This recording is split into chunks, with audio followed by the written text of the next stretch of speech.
I mean, I was just backstage there talking to Usyk, you know, trying to get this Chisora fight over the line for February. That's a big fight, you know, a big heavyweight fight. Usyk's now established as a big star. He looks in the massive, by the way. I just said to him then, I don't know, like, I think after the Witherspoon fight, he felt that he needed to put some more mass on. You know, will that slow him down? Will that increase his power? Because what we saw in the Witherspoon fight, against no disrespect to Chaz, you know, a solid but not a world-class heavyweight, was the size was an issue. You know, he got a couple on the arm and a mouse under the eye where he started thinking, oh, and it's a different game. You get hit like that against Wilder or AJ or any of those guys, but does he have the skill and speed to counter that? I think it's so fascinating watching Usyk move up to the heavyweights. Even against Chisora, I think it's such an interesting fight because we know that Usyk's going to pick off Chisora, but he's a right handful, he's a big lump, and he can punch. And you're going to get a lot of answers in that fight, in my opinion. I see Usyk as the favourite, of course, but I still think he's going to ask some serious questions of him because Chisora's he's a bull. He is. One more thing. Darren and I, obviously, as you know, weren't very happy last weekend after Ryder and Callum Smith. I think the conversation that... Have you know, because we bumped into each other in the changing room. Did you leave your toys in there, or did you? Here he is. But to be fair to John, have you watched that fight back? I have. I spoke to Tony Sims this morning. I had Callum Smith 4-2 up after 6 rounds, right? And the arena and on TV. I think I gave him probably 2 rounds on the back 9 because I gave John Ryder 7, 11, 10 and 12, and I gave Callum 8 and 9. But I don't want to tell you it was a draw because everyone says, oh, you always say that. But it's a very difficult position to me to be in. When I got in the ring after, I thought, because Callum stood on the turnbuckle and he went, I've got that, haven't I? And I went, it's close, mate. And I know this isn't right, but I didn't believe John Ryder would get that decision because it was a very close fight. You felt that he won it widely. I don't believe that anybody won that fight widely, and I do not believe anybody can even have a case for scoring it widely, especially not Terry O'Connor 117, 111. No. But I can't see in a million years how John Ryder won that fight widely. I can't see it. You maybe feel that he did. And I don't know if you think it was wide or you just felt that I think it was close. I said that in the changing room. I think it was close. He probably won it by a round or 2. But I had him winning the fight. But the problem is, if you've had John Ryder winning by a round or 2, then by no means it's a robbery. And this is where with a robbery. And this is where the conversation comes in.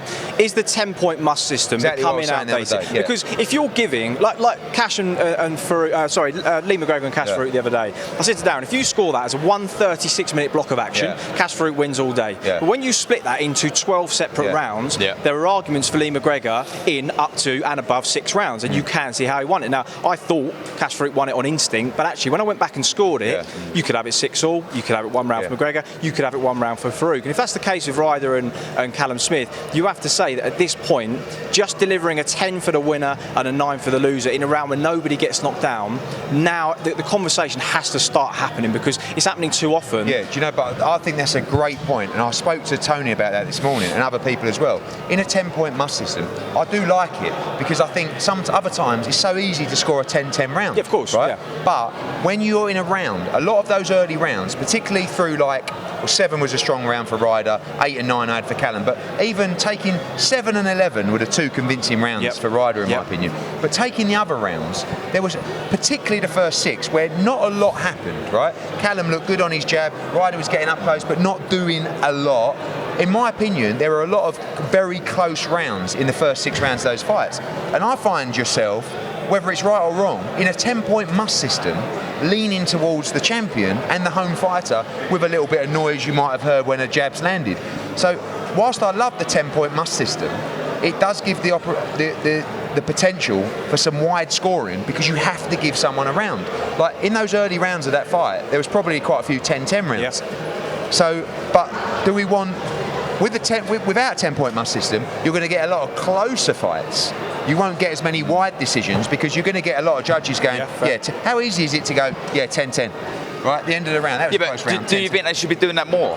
What, giving a 10? Yeah. Yeah, because why punish one guy when you can't make your mind up? Yeah, exactly. Because everyone's saying I don't like giving a draw, and I've sort of think when I'm commentating, I've been pushed into that position now where you've got to pick a winner. But do you have to? Well, because otherwise all you're doing is flipping a coin. Then why give it? But you can't have it both ways. Like if that's the rule, a 10-point must system, you are sometimes going to get scores you might not agree with because you go, well, that was a close round, and you've given 3 of those close rounds to Callum Smith, and someone else rather than exactly. What was weird about that fight is that all the scores were wide in one direction. Yes. If you look at, like, for instance, Cheeseman-Fitzgerald. That's what the issue was. If you look at Cheeseman-Fitzgerald, like Marcus McDonald, who I think is a good judge, gave it to Fitzgerald by 5 rounds. I mean, I can't see that. And then another judge gave it to Cheeseman by 3 rounds. So that's an 8-round swing. And that's where the ag was that it was that every single person we saw on Twitter, every single person we spoke to and sat with, and there were probably 3 or 4 other people that had it Callum Smith, yet the 3 people that had it wide for one fighter all saw it in favour of Callum Smith. That's, I think, where the ag came from. I will just say on that, though, there was a lot of people that felt Callum Smith nicked the fight. More people felt John Ryder won the fight, I have to say.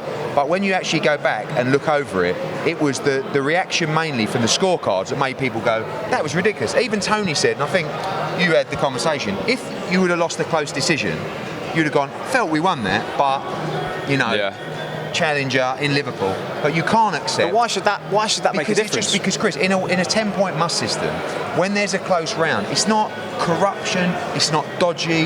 We were talking about your decision today. I think you won that fight, right, against Gill, 100%. You're quite lucky to get it. Yeah. You were the champion away. You got knocked down in the fight. I felt the same with Kell Brook and Sean Porter. When I heard the scorecards, I thought he's been just squeezed out of it. If Kell would have lost that fight, if he would have lost that fight, I would have gone, he won that fight, but he lost on a split, whatever. Okay, so what do you do with John Ryder from here? Well, I think there's 2 things. I think we've spoken to the WBA, and Tony's written to them. I'm seeing them in Saudi next week. The 2 immediate things are, number 1, I believe he should maintain his mandatory position with the WBA, which means he would essentially be in the next cycle. So he would box in March or April, Callum would box, and then he'd be the mandatory next year. The other one is the regular title, which was held by Rocky Field and then Canelo, is now vacant. Lennox Allen has been put forward for that WBA gold champion. And John, in my opinion, should be ordered to fight Lennox Allen, still as the mandatory for the WBA full title. But you know what I have to say, and he didn't get the nod, but he's in a great position. Isn't he? He really and by the way, what he has as well, which you can never underestimate, is the value of public support. So right 100%. Now, and by the way, John Ryder's profile has always been, sorry to say, virtually non-existent on a world level.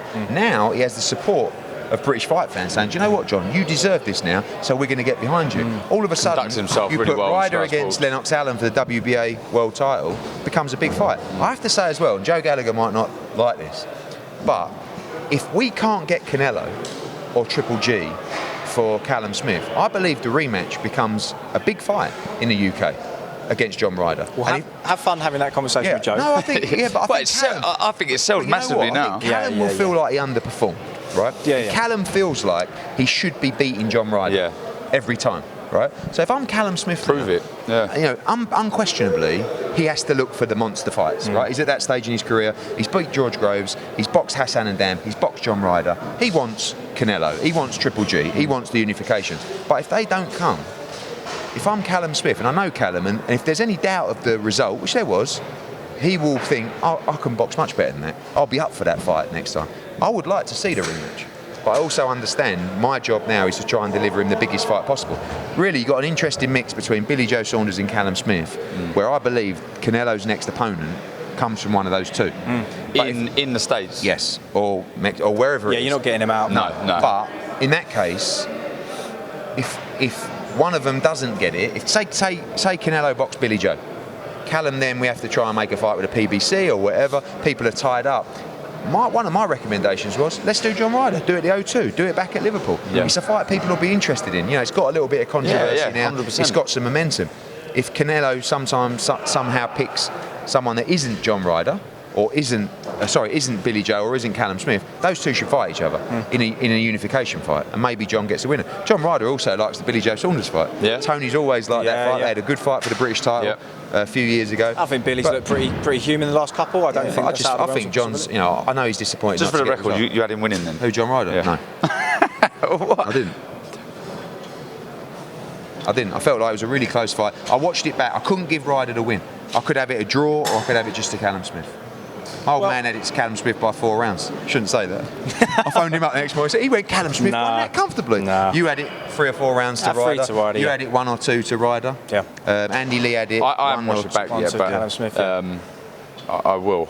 But it will pain me. Okay. I think it's hard to watch a fight back when you've already watched it and you've also listened to a little bit of public uproar. Yeah. These are all the things that like with the judges and stuff like that. Like for that, I said again to Tony, maybe we should have had 3 British judges, and he went, no, you know what? I'd rather 3 international judges. But there we had a British judge, I can't remember, American judge and a European judge or something like that. 1 from the British Boxing Board of Control, 1 from the WBA, 1 from the WBC. So you try and get this sort of international independent view, and then but the weird thing about that is that no one scored it close to Ryder. No. And when I got in the ring, I thought I fancied Callum by a split or by a very tight majority. At least have John on one of the cards. But when the first one came out as 117, 111, I'm like, ridiculous. Is that to Callum or to John? ridiculous. Well, that's exactly what we said. Yeah. But then I'm thinking they're not going to, like, John couldn't have won by that scorecard. That's what I'm thinking. But nor could Callum. But who would they like to give it to? The champion. Yeah. Because unfortunately, we're in a world, and it's all very well saying to me, yeah, but Eddie, is that right? We've got to understand the world that we live in, and it's not right in that when there's a close round and you're in Liverpool and there's more noise for one guy, that's the issue. He's going to get the round. You know when it's close, you know which way it always is going to go. That's the issue. But that is, is that right? No.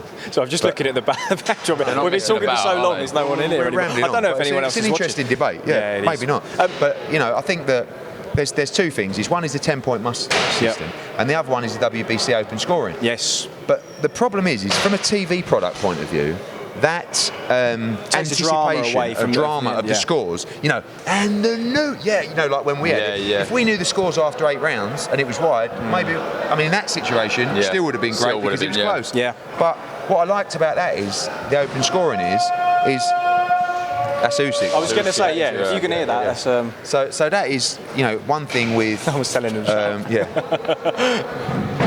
I wouldn't tell him to shut up. Alex! We're on here. God, he's brave. He just gave me a filthy look, to say.